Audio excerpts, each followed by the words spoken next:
5 বছর বয়সে একটি ছেলের মা মারা যায়। কিছুদিন পরই তার বাবা আরেকটা বিয়ে করে নিয়ে আসে।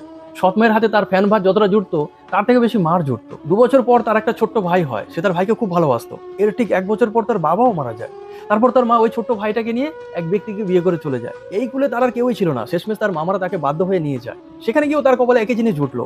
ডাল ভাত প্রতিদিন জুটুক আর না জুটুক, মার তার কপালে প্রতিদিনই জুটতো। এইভাবে কয়েক বছর কেটে যাওয়ার পর সেই বাড়িতে একদিন পুলিশ আসে। সেই বাড়িতে কেউ একজন চুরি করেছে, প্রচুর টাকা পাওয়া গেছে, কিন্তু কে চুরি করেছে তাকে ধরা যাচ্ছে না। সবাই মিলে তার দিকে আঙুল তুললো। সে কিন্তু দেখেছিল যে আগের দিন গভীর রাতে মেজো মামা বাড়িতে ঢুকেছে। কিন্তু সে যদি বলে বাকি মামারা তাকে মারবে, আর মেজো মামা ছাড়া পেয়ে এসেও তাকে মারবে। তাই সে কিছু বলে না, চুপচাপ আছে। সবাই তার দিকে আঙুল তুলছে, এমনকি মেজো মামা তার কলার ধরে তাকে মারতে পর্যন্ত শুরু করে দিল। শেষমেশ পুলিশ তাকে ধরে নিয়ে চলে যায়। নাবালক ছিল তাই খুব তাড়াতাড়ি সে ছাড়াও পেয়ে যায়।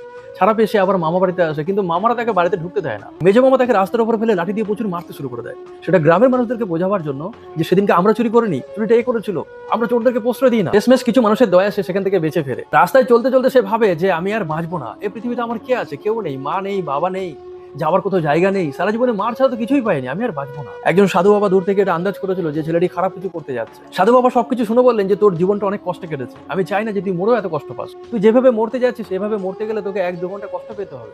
মরার পরে তোর আত্মার উদ্ধার হবে না, তুই ভূত প্রেত হয়ে ঘুরে বেড়াবে। আমি তোকে একটা সহজ রাস্তা দেখাবো, যেভাবে মরলে তোর কষ্ট হবে না, তুই মুক্তিও পেয়ে যাবে। ছেলেটি বললো দয়া করে আপনি আমাকে এই রাস্তাটা দেখান। সাধু বাবা বললো সেটা আজ হবে না, আজ থেকে 1.5 মাস পর একটা পূর্ণিমা তিথিতে এই সুযোগটা তুই পাবি।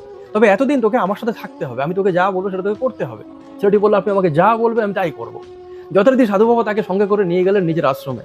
নদীর ধারে একটা ফাঁকা জায়গায় সাধু বাবার আশ্রম, যেখানে কেউই থাকতো না। সাধু বাবা তাকে বলে দিলেন যে ভোর 4টার সময় উঠে তুমি আমার সাথে ধ্যান করবে, তারপরে জঙ্গলের পশু পাখিদের খেতে দেবে, তারপরে তুমি এখানে কিছুটা মাটি কোপাবে, তারপরে তুমি বিকেল বেলায় পড়াশোনা করবে, সন্ধ্যাবেলায় গল্প আড্ডা হবে। এইভাবে দিন 10-12 যাওয়ার পর যেই মাটিটা ছেলেটা কোদাল দিয়ে কুপিয়েছিল সেই মাটিতে জল দিয়ে সাধু বাবা গম ছড়িয়ে দিলেন। আরো দিন 10-12 পর যখন ওই গমের চারাগুলো আস্তে আস্তে বড় হতে লাগলো, তখন ছেলেটি প্রত্যেকদিন ওই গম জমির পাশে এসে বসে কত কি কল্পনা করতে শুরু করে দিল। মাস দেড়েক পর একদিন সকালবেলা সাধু বাবা ধ্যান থেকে উঠে ছেলেটিকে বলল আজ তোমার মুক্তি পাওয়ার দিন। ছেলেটি এই কথা শুনে কোনো উত্তর দিল না। সে সকালে সব কাজবাজ করে টিফিন করে সেই গম জমির পাশে গিয়ে চুপচাপ বসে রইল। সে ভুলেই গেছিল যে তাকে মরতে হবে, কেননা এই কিছুদিনে সেই গম জমিটাকে নিয়ে অনেক স্বপ্ন দেখেছিল। সে ভুলেই গেছিল তাকে মরতে হবে, কেননা এই 1.5 মাসে জঙ্গলের পশু পাখিদের সাথে তার অনেকটা ভালোবাসা হয়ে গেছে। কিছু সময় পর সাধু বাবা তার পাশে এসে বসলো। তাকে বলল দেখো আমরা এই জমিতে যে গমটা ছড়িয়েছিলাম না, তুমি চাইলে সেই শুকনো গমটাকে ভাঙিয়ে রুটি করে খেতে পারতে। আবার তুমি সেই শুকনো গমটাকে একটু কাদামাটি করে যখন ছড়িয়ে দিলে, দেখো সেই গম থেকে কত সুন্দর জমি হয়ে উঠলো। ঠিক এরকমই তুমি যদি মনে করো তোমার শুকনো জীবনটাকে নষ্ট করবে, তবে তুমি করতে পারো। আবার তুমি যদি মনে করো যে তোমার ওই শুকনো জীবনটাকে জল কাদা দিয়ে আবার এই জমির মতো সুন্দর করে তুলবে, সেটাও তুমি করতে পারো। এই কথাটি বলার সঙ্গে সঙ্গে ছেলেটি গুরুজিকে জড়িয়ে ধরে হামা করে কেঁদে উঠলেন। গুরুজি আমি বাঁচতে চাই। গুরুজি তখন মনে মনে বললো তোমাকে বাঁচাবার জন্য তো আমি এখানে নিয়ে এসেছি, আর এত কিছু করেছি। গুরুজি তাকে জড়িয়ে ধরে তার পিঠ চাপড়ে দিয়ে বললেন তুমি সৎ পথে তোমার নিজের মতন করে বাঁচো। শুরু হলো তার নতুন জীবন, নতুন জার্নি, নতুন সাম্রাজ্য।